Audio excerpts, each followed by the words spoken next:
always got comeback. Oh, we are live, as Mr. Bliss was saying.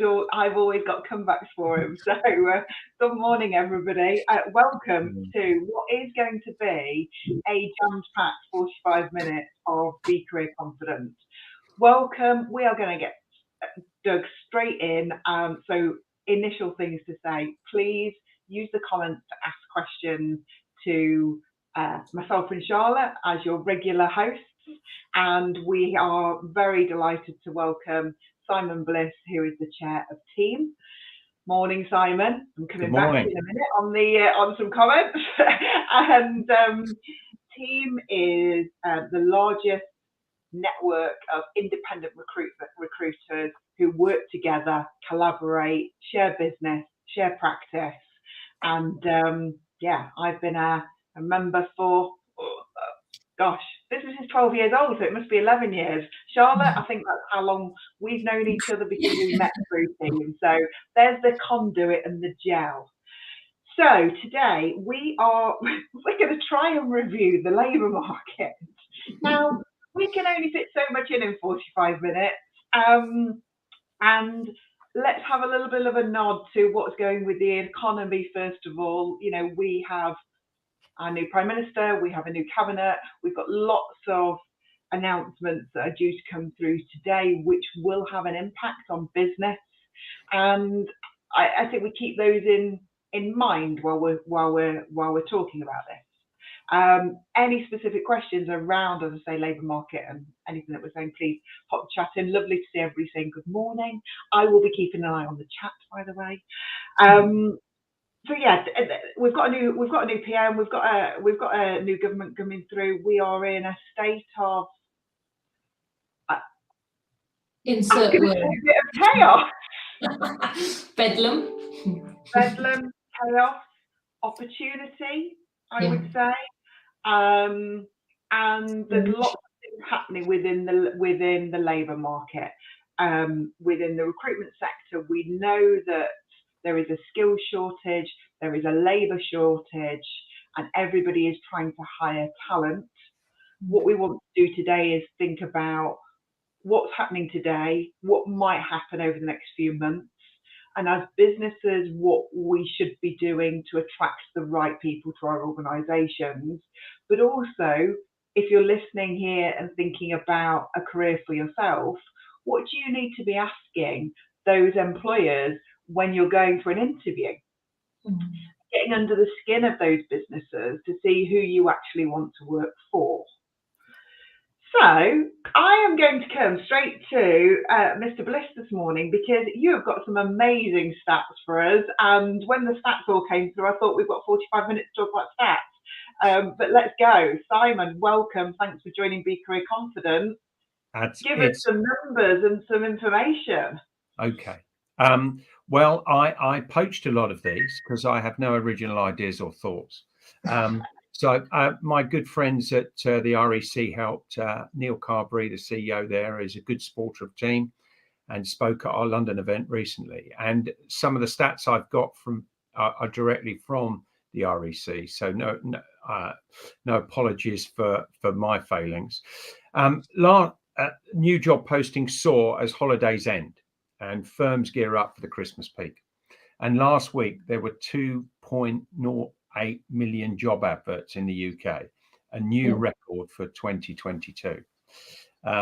Last week, there were 269,000 new job postings. That's the second highest figure on record, only beaten by the week before, where there was 300,000 actually. All regions in the UK recorded an increase in job ads.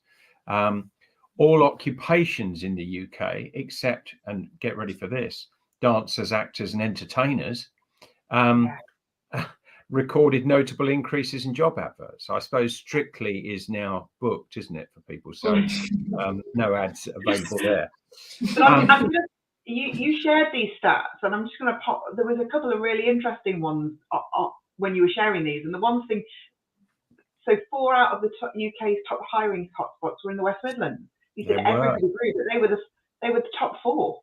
Yeah, It was that was really encouraging for those of you in the Midlands and some of that, some manufacturing heartlands as well. That's what that wondered to me. And then when you were talking about everybody but dancers, this was my other lovely stat, I thought. Oh, well. Higher exhaust and winter. Look at those. Yeah. Well, I mean, rather strangely, they were really high a month ago. So perhaps they were gearing up for events and Christmas and whatever. Last week, the majority of occupations in the UK showed increases, and some of it's not so sexy and exciting, if you like, as dancers, etc. But there was notable, really high challenges in the tyre exhaust windscreen fitters. Photographers was up nearly 24%. Veterinary nurses was up 23.3%.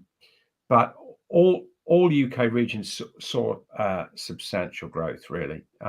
So that I think there's opportunity there. There's jobs out there, and while there is some doom and gloom and ne'er-do-wells are talking about the R word, recession, at the moment UK business has opportunity, and it's about, I guess, how we can attract those candidates, because we've got 2 million jobs, we haven't got 2 million active candidates. I think the market will be. I think if we go into a recession, I think it will be a very interesting recession. I also think the energy announcements today around provision for business and capping for business should help. Let's presume what's coming out at 11 o'clock comes out. Yeah. Because up until that was announced, I thought what would happen would be you would see hospitality taking a real hit. That, pubs, restaurants, all of that would take a massive hit. I'm interested in anybody's comments on this as well, of whether this is just in my mind. Manufacturing, well, for one, the food industry, we all need to eat. So as long as you've got your offering right, then you can modify your product to still deliver a product to the supermarkets. We still need to eat. Jaguar Land Rover have got a back order for 2 years for a brand new car. So by the time we go into a recession and come out of a recession, you'll about be able to get the car that you wanted anyway. So will that then, they'll still need the skills. So I just think it'll be a very interesting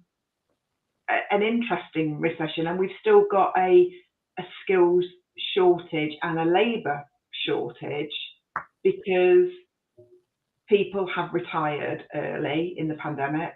We have lost our access to open markets for employing people from overseas. And also the graduates are deciding to take a year off because they've had such a torrid time for the past 2 years. They then don't want to look for a job this year. So I think it will be, that's my take on it. That's where I see it. Charlotte. Oh, yeah. Ta-da. Right. My take. I agree. I think it'll be really interesting, and I think it'll be really hard to predict how it pans out. Whenever there's difficulty, we always say there is opportunity. So Simon, I absolutely agree with you 100% of saying the doom and gloom's there, but look at all these opportunities. And if you can muster up the energy and muster up the courage to move in this market, there are huge opportunities. And I think that's the worry, isn't it? Because everybody starts saying the recession word and people feel there'll be a pinch and there won't be as much movement. And actually we're saying, hang on a moment, if you look at this properly, you'll see how much opportunity there is still there. So can we move forward through this with a bit of positive action and a bit of positive saying, do you know what, I'm comfortable that there's enough jobs out there that I will be okay. I think food will still be fine. I think food is a topic that just, is always talked about. Logistics are always talked about, manufacturing, because that's what we rely on as a country. The jobs will still be there. I wonder whether actually the jobs that everybody, to use Simon's word, that have been considered less sexy will actually become more sexy during the next 18 months or so.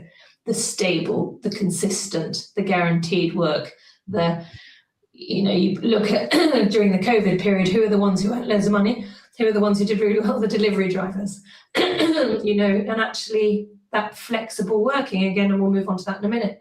I think it's going to be an interesting time. I think our workforce will change a bit, and I don't think that's a bad thing. I think it'll shake it up a bit, and then we'll move forward again. But isn't that what progress is? In some ways, it's a change, and we move forward. The other thing I think that there's an opportunity now with inflation hitting double figures is that the big rump of skill that's been passive over the last couple of years because of uncertainty and loyalty to their employer because of furlough and the support that their employer gave them through the tricky period of COVID. They're now looking at perhaps a 1 or 2 grand pay rise come January, whereas if they move, looking at the inflation costs and the other pressures on the household, they could move and get 5,000. And I'm just talking about, that pro ratas for middle or senior management who might get a 5 grand pay rise could get 10 or 15. So there's an opportunity. We're seeing I've seen through the team network, jobs advertised now much higher than they were several months ago. And passive candidates are coming out of the woodwork because they're looking at the pressure that might hit that household in the next 12 months, 24 months, and recognizing that they may have to move to improve. I think there's another interesting, there is opportunities out there. And I think what opened my eyes this week is we've got a senior engineering position on at the moment, and we've had a really good response. And we've had a response from a certain organisation. I'm not going to name names, but to say it's a big organisation that we wouldn't normally have expected people to have applied from. They're well paid. You think they've got career development. That's our perception. They've done very well in the pandemic. However, and there's a lot of bonus schemes attached to this organisation. There's a lot of tie-ins to them, and you wouldn't expect to see them probably coming out. You're now seeing, and we've had conversations with these people this week, and they're prepared to walk away from the bonus because the job's not delivering what they want it to deliver for them, technically, and it's not giving them the career development that they wanted. So it's like they've had the stability, and maybe their personal circumstances are that they've been on a reasonable salary, that they don't feel as exposed to what's coming down the tracks, and they're prepared to take the risk for the right opportunity with the right organisation. They're doing their due diligence, they're asking the right questions. But I think this week there's more people that are prepared to explore more opportunities.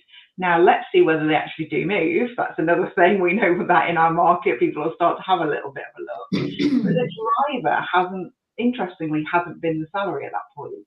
It's been the learning opportunity, and it's been the career development. So I think there's a shift. There's a real shift, and it's about looking at what you're going to offer people coming into your organisation and where that matches, I think.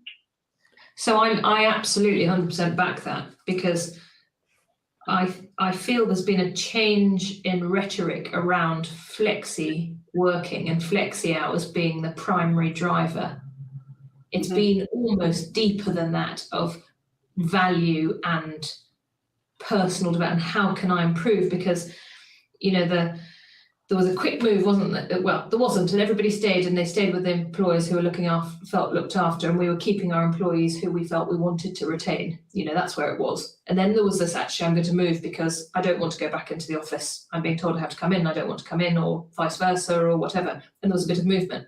But I agree with you. I think the dialogue's changed. I think it's gone a step further to say, actually, who's going to help me move forward? Who's going to help me move forward from the last 2 years? That might be because I want to get my physical health better, I want to get my mental health better, I want to get my personal development better. There's this ingrained want to self-improve, I have noticed, definitely. And I agree with you that the salary, but it's this funny world, isn't it? I think there'll be people like Simon who said, who look at their bills and say, actually, that 5,000 quid extra, if I move to a really secure job, that's going to pay my energy bill that's coming in a few months' time. So I'll move to take the hit to pay that energy bill, because then we're clear and we're where we are at the moment. I think there will be people who make that operational transaction, but I also still think, and I agree, Ruth, that the ones who feel comfortable, they feel comfortable in themselves, they feel comfortable with what they're earning, they've probably got some good savings, who are now saying, actually, I want a role that's going to help me. Help me or offer me what I want out of my career. Yeah. And there's a massive thing around flexible working, isn't there? And I think, Charlotte, you or Simon actually said hybrid flexible working. Yeah. Before we jump, if we can just cover that point, I think there is an age challenge. I think, Ruth, you were right I think you referred to that was a management role, wasn't it? So you're talking about someone who's earning a good salary, perhaps got themselves tucked into a mortgage, and they've got their own house. I think if you're dealing with 20-year-olds who want to get, and 20 to 30-year-olds want to get on the housing ladder and get a mortgage rather than have a flat or leave home from mum and dad, they need to drive their salary. So they're it's all about money to get on the housing ladder. Uni leavers, college leavers, not so much. It's about what they want to do, and trying to find and get guidance from people like recruiters and HR managers as to what's right for them. What are they really tuned for? What are their skills, attributes, and what really turns them on with regard to a career. But the 30 to 40-year-olds, the ones that have established, I think there is, for those people who've got themselves on a career path that they're comfortable with, they're now looking for more than just the pay packet, and that they're looking around for, some balance, but also some motivations and drivers that really progress them. So there's another interesting stat. It's careers theory. It's making me excited, as everybody knows. Ruth and I quite often talk about the kaleidoscope theory of the progressions and the stages of careers, and it is exactly that: the drivers, the balance, and then going to the authentic. And I think let me share this stat. Oh, hang on, not that one. Here we go. This one. We never know what Ruth's going to put on the screen, folks. So. 200% increase of Google searches for work progression. 200% increase. Yeah. Yeah. Not because you think people want to move forward positively. They feel, do you know what? We've been in this funny, soupy world for the last 2.5 years now. Let's move forward. Let's. Yeah. Now. And I think there is that, isn't there? A sense of wanting to. Yeah. One of the other big stats is our dear friends at Candidate Source have told us, and all the job boards have said that working from home or flexible working has been one of the key factors in every job, in lots of job searches. It's been one of the leading filters. So I think, Charlotte, you wanted to have some further discussion about flexible working, didn't you? Rather than just working from home or hybrid. Yeah. Because flexible means more than that, doesn't it? It does. Yeah. Can I just ask, Georgia has put a comment in here, and I'm just going to ask Georgia just to add to this, and we can come back to this, because Georgia said, we've found that in our apprentices, we lose them at final stages. Georgia, can you add to that so that we can understand what you might think you might be losing them to, and we can come back to that? Let's talk about flexible working, but I really want to pick that back up. So if you wouldn't mind just adding up why you think, let's pick that back up. Thank you so much. So yeah, I mean, flexible, it's a bigger discussion now, isn't it? It's not just, I want to go to the office 1 day a week, or I want to work from home, or I want to do school hours. It's such a big topic now, isn't it? It's people saying, actually, I will work full time during the term time. I won't work holidays, or for those, and we've definitely noticed in Northamptonshire, people, there's a change in shift patterns. There's a change in Saturday working. There's a change in hospitality hours. There's a change in the local shops because of this wanting to be more considerate to each other about what our expectations are around work. Is it we're becoming lazy? Is it we're becoming more selfish? Or actually, is it that we're getting better at saying no and putting our effort into one thing at one time and another thing at another time? You know, it's definitely discussed here. I don't know what your thought is, Simon, about that, and how in your discussions whether you've seen actually how different industries might have had to change. You know, let's talk about production.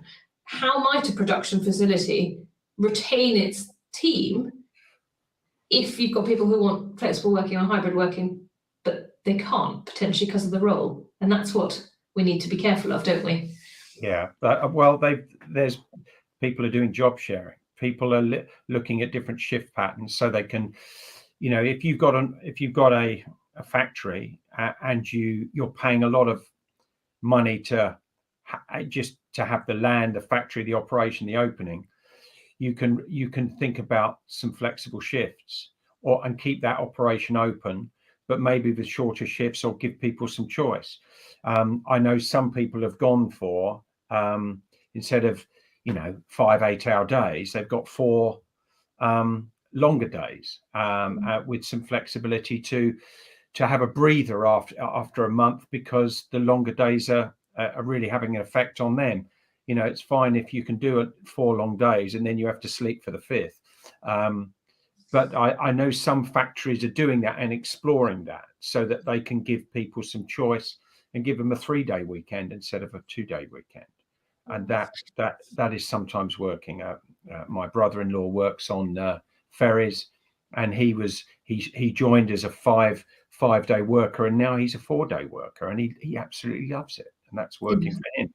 But he's got some choice in that, because other people still prefer the 5-day.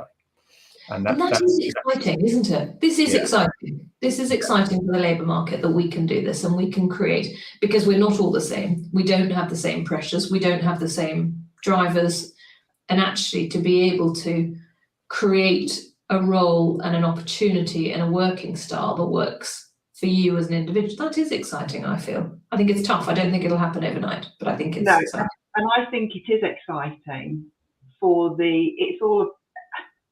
when you've got a larger organisation who can offer different things, and you've got the volume to do different working hours, or really look at how you're manufacturing, or the people that you've got within your business. But I think if you've got a small organisation, you've got to be even a bit more creative.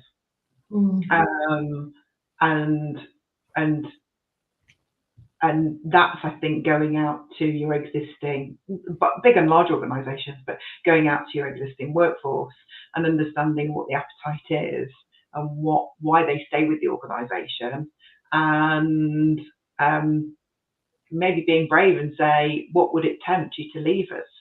So you know what your barrier is already. It always makes me laugh when people do surveys and everything and tell us how great it is to work at our company. Oh, why don't you just reposition that a different way? How can we get better? Yeah. What would it take? What would it take to tempt you away from working for us? Be as blunt as that. What would it take to tempt you away from us? And then you can see what the reality is of that. Because if somebody is saying, if it's a 20k job and they're asking for 55k and it isn't realistic, you know where your risk is. Yeah. And actually, if it's a 10k, you've got and what other people in your market are paying. You know where your risk factor is. And I think it's about building in that risk factor. George has come back actually, and I think this fits in quite nicely, about junior engineers. I'm not going to put it all up on the screen, so I'm just going to read it. But junior engineers, they do their 4-year apprenticeship, and salary isn't what they expect, so they go to a competitor. The competitor hasn't invested the time and the resource for the 4 years, and they've got this person. There's a second comment which says that they're about to buy their houses, and the highest salary gets them the better house. I think there's a couple of things to pick up on that. What I would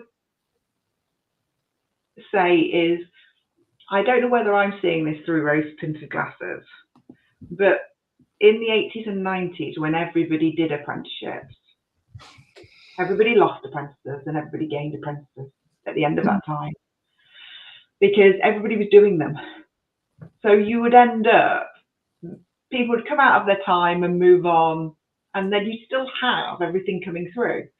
But I think we've got a position at the moment where we've got certain people doing really, really good apprentices and certain people that don't. But I don't know whether that's just me seeing it through rose-tinted glasses. And then my second is, Simon, I'm going to come to you about EVPs, because this is you bang the drum about this a lot. Yeah, very much so.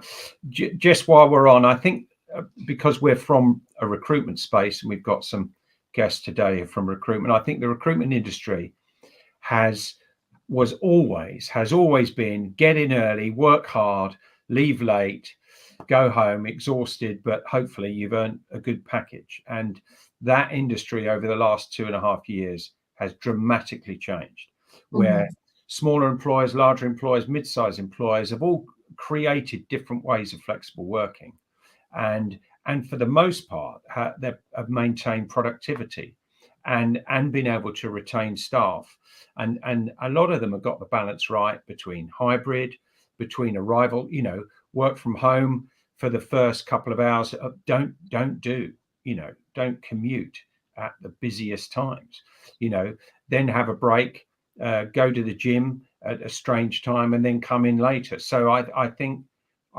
recruitment can teach the rest of the business world some real ideas on flexible working, because we've had to adapt to retain and attract staff, which has been one of the challenging things. Which brings us on to EVP and employer brand, I guess. I think there's opportunity here, because if your EVP, employer value proposition, should be a key focus for management and HR teams to position your organization as the employer of choice. We've seen, with the continuing decline in candidate availability, increase in the number of job vacancies, and starting salaries are at an all-time high. That's REC stats, and they're pretty solid. Combined with that Brexit and pandemic exodus, the shoe is very much on the foot of the candidates looking for a new job. So strong candidates have a choice of job offers. So how does a growing company manage to attract and retain the most talented? So I think those businesses with a distinctive employer brand, strong employer reputation, employer value proposition, and employee experience strategy, actively demonstrated and communicated, have become more attractive to employees than those without. In fact, a strong employer brand can often outperform other decision factors such as salary and benefits when a potential future employee is thinking about the right move for them, something you mentioned earlier, Ruth. So typically these are developed by internal HR teams to promote the company employee vision, but sometimes it's led from the top by the CEO and his or her teams. Support career pathways and retain the existing team. But should the responsibility fall solely to HR, I think senior management and line managers should definitely embrace that. So here's one that I think, I think employer brand is so important, and message, and knowing what your message is before you go to market. Why us? We always say to a business, why you? Why would somebody want to work for you? And if they can't tell us, we say, go away, consider it, put it together, come back, communicate it clearly, because our job as recruiters is to be a marketeer on behalf of a business to market their opportunities. If they don't know what they're marketing, how can we do it? But what do we do for those businesses who've had a really solid brand? And some of the reasons people have wanted to work for them are they offer flexi time. They offer an hour and a quarter for lunch to people to go home and let the dog out. They offer that, come in for a bit, all the core hours, and you can do whatever hours you want with outside of the core, where they've done this. And that was their thing. And that's been their thing forever. And suddenly it's everyone else's thing. So they're feeling really lost, and they've lost their identity. How can we, as recruitment specialists and people who advise businesses on how to attract them, how might we support that? Ruth, I'm going to chuck that one at you. Sorry, it's really difficult. No, that's fine. And actually, it's a very interesting one, because we've seen within the past 2 years, everybody's saying about, oh, isn't it great now? We can bring our children to work or whatever. Yeah, we were doing that with Wagstaff 7 years ago. We got photos of finance managers with their children at their desk with their headphones on in school term. because it worked for us. You know, the Wagstaff team never take time off to go and see their child at a play. We're never losing leave for that. So yeah, we were one of those businesses. You know, everybody's now saying, "Oh, couldn't have done this." Yeah, well, you could have done. I think you have to take a step back and say, okay, well, who are we?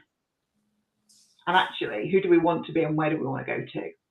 That's the whole thing. And you know, if you've built a really solid team, whether that's a team of 3, 7, 10, 25, whatever, for me, I would always start with ask the people in it. Yeah. And you know, Simon, you said, you know, it's led from the top, it's led from HR. Absolutely, they're the people that will have the vision to drive something forward. But actually, often we will say to people who are giving us job briefs of, okay, why should somebody come and work for you? And they're saying about these amazing things in their mind that are amazing, and we're saying that's not going to cut it. I mean, is that really what your employees value of why they stay? Because that's the voice, and that's the voices of the employee. Why do they stay? Why don't they leave? Why would they recommend their family and friends to come and join? So maybe from a recruitment strategy point of view, we need to, us recruiters, put it in that when we're talking to businesses, we ask for that.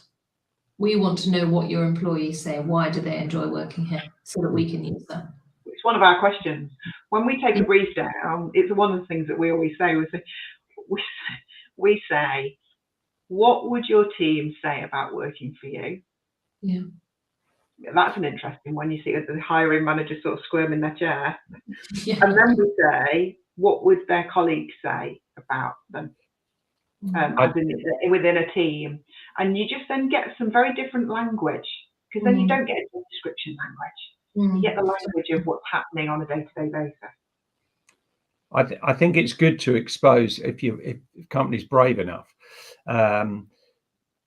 employees at a similar level or role to have access to the selected shortlisted candidates, so that they can have a discussion.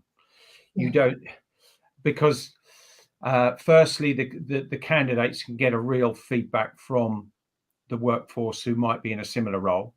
You know, if they've been in the company 1 or 2 years, they can talk about what's it like being in the culture, as well as the function and the skill set of the job. But the employee can also look at it's a different perspective on the candidate to see if they'll fit in the culture of the business as well. So creative HR teams and hiring managers are using some of their own teams to support that recruitment process, and that helps both sides, definitely. Yeah. Do you think also that we have to now accept in 2022 and future years that we will lose more people from our businesses of whatever shape and size than we used to do 10, 20, 30 years ago, because there is a world of opportunity, and that people might want to still live abroad, do a different job, live in a different city, try a different skill, and that we have to be, as internal recruiters, external recruiters, HR professionals, considering that consistent talent pipeline coming into that business, because people will not stay in a job for 10 years now. More than any year. Well, I think so. But before we get to that, I think, and you mentioned earlier, there were some great companies who gave all that work-life balance and good stuff before, which was a differentiator, which is now isn't, because other people are doing that. So we've got to research, identify what are unique differentiators, carry out proper competitor analysis, and define the target audience and agree the communication channels, and deliver that message across those channels, so that potential employees, candidates can really see what you're trying to do differently. I noticed Peter Ames is on here, and him and Mike gave a great EVP session 14, which we've got recorded on the hub, and they talk quite cleverly and smartly about, that EVP is about the you've got to have the core basics of the Christmas tree, which are all the real benefits of working for that company, and the additional features and trinkets of the baubles and the coloured string you hang on that tree. And you've got to get the tree right, and then add the baubles and the trinkets and the other bits to get a full and costed EVP, and understand what your competitors are doing. So more research needs to be done about your competitors' analysis out there. Ruth, when you talk about whether there needs to be an acceptance of the market changing, I think, doesn't that bring a certain sense of peace? A certain sense of, if we know what's going to happen, we're okay with it, and we just need to plan a bit better? Well, there's your word. You've just got to plan for it. Yeah, you've got to accept that certain things are going to happen, and people are going to have multiple careers. Yeah. How amazing is that? Yeah. And isn't that what we want? Don't we want things to change and move forward and progress and evolve and all of those words that we like? Yeah. And it's, I think when we got stuck going up to this labour market, there's masses of opportunity, but everybody's saying there's not enough people. Have we done enough as a country and as a business owners and individuals to prepare for the fact that there will be more and more and more opportunities created? We haven't necessarily put in we'll make sure there are more and more people interested in all these opportunities that are created. There's been a mismatch, which is where we are, isn't there? There's an imbalance between the amount of people looking and amount of jobs there are, for whatever reason.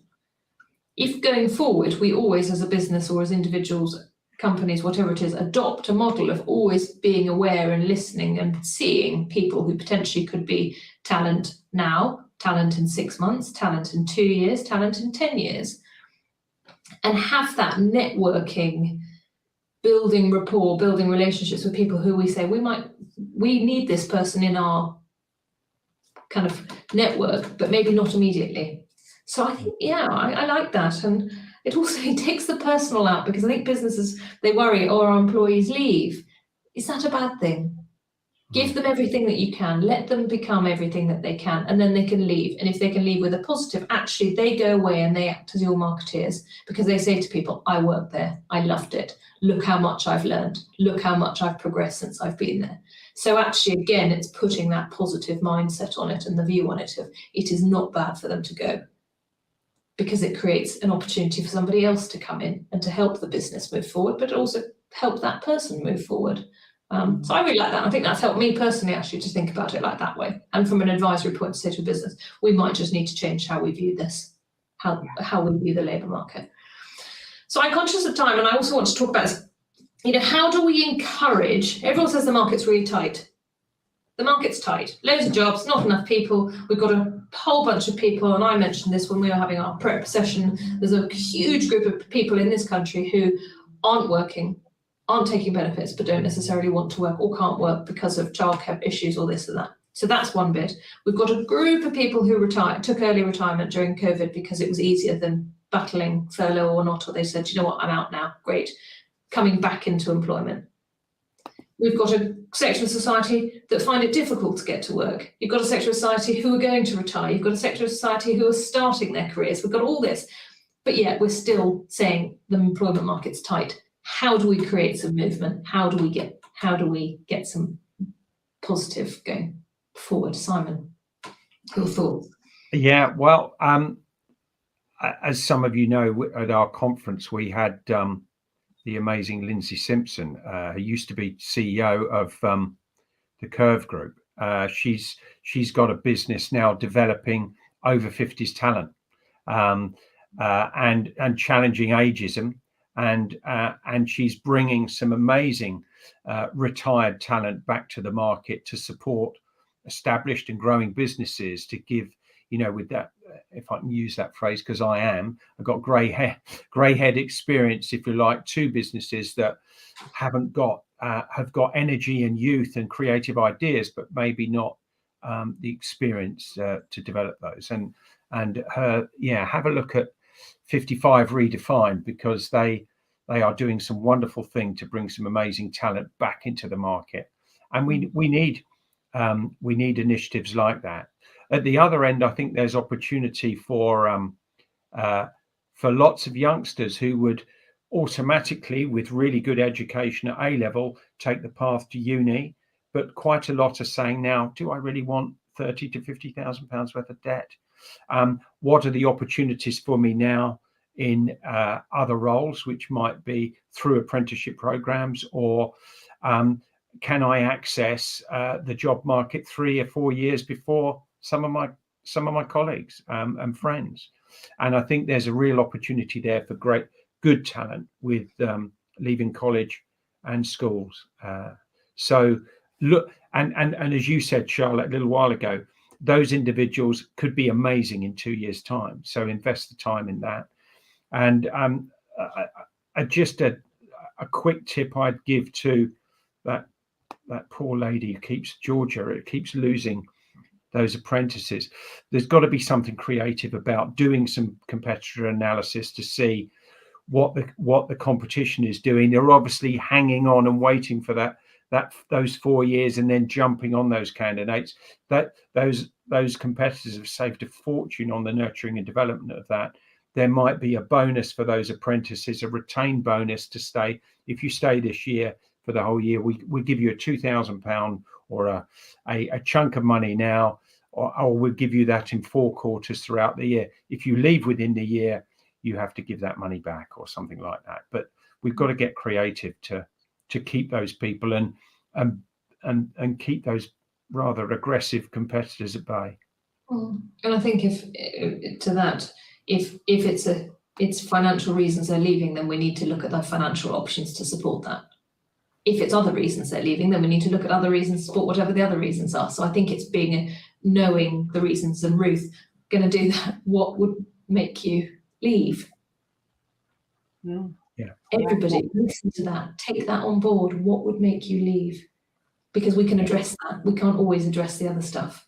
We can't keep adding more and more and more positives, but we can address maybe the 1 or 2 things that might make somebody leave. So absolutely. If people are having 6 monthly reviews, you should probably build into that your exit interview before they exit. So just have that as a conversation. I think Ruth mentioned it, and Charlotte, you've repeated it. I think it's such a good thing to do. You need to understand where your weak points, where the risks are, and I think HR are really good at structuring line managers to have those reviews. So let's ask some tougher questions. And some more honest questions. Yeah. Enough with the fluff. We all want a solution. And like you said, Charlotte, you feel a bit calmer just accepting that's what it is. It doesn't mean that person's going to leave in the next 6 months.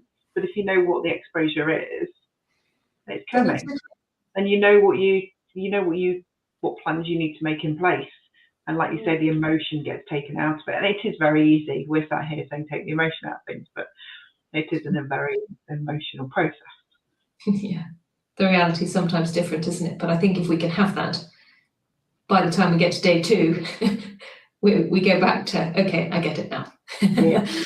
So it is a really interesting time. We're planning this. We could have, there's so much more I feel we can talk about. There's so, we can go into the stats more. We can look at specific industries more. We will just do a quick follow-up session. Ruth and I probably just addressing some of the questions and then issues that have come up. We'll do that very briefly next Thursday morning. If you'd like to get in touch with us to ask us to openly discuss something, please do. Simon, thank you so much. What a pleasure to have you here. Your input and knowledge and expertise, obviously, invaluable to us. So thank you. Next Thursday, that's a lot. Thursday, the 6th of October, we're going to be talking about burnout.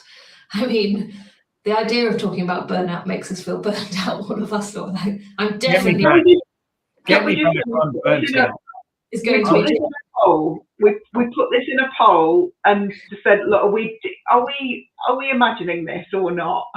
So we said, shall we talk about burnout or shall we talk about the challenge on pay rises? And currently the leader is burnout. We will do pay rises as well, about how to deal with pay rises, but yeah, burnout came out top. So we're dealing with it. Yeah, well, don't know whether we're dealing with it, but we're definitely going to come up with some sort of plan to deal with it. So yeah, so that will be Thursday the 6th of October, 9:30 as usual for a 45-minute session. Really looking forward to that. But it just leaves us to wrap up and say thank you so much, everybody. Keep reading the news, keep talking to people, keep sending your ideas to Be Career Confident, keep reaching out to team members. Yeah, we'd love to hear how you're getting on and how you're finding the market, because all your knowledge and all your input really, really helps us all. So yeah, thank you very much. Happy Thursday. Pete has got a great question, and I'm going to say, Pete, we're going to follow that up on a post. We'll answer your question about exit interviews. Yeah. That might be another session. Yeah, it could be. Yeah, absolutely. Lovely to see you, though. Lovely to see you. Bye Thanks so much. Thanks so much. Thank you. Bye. Bye.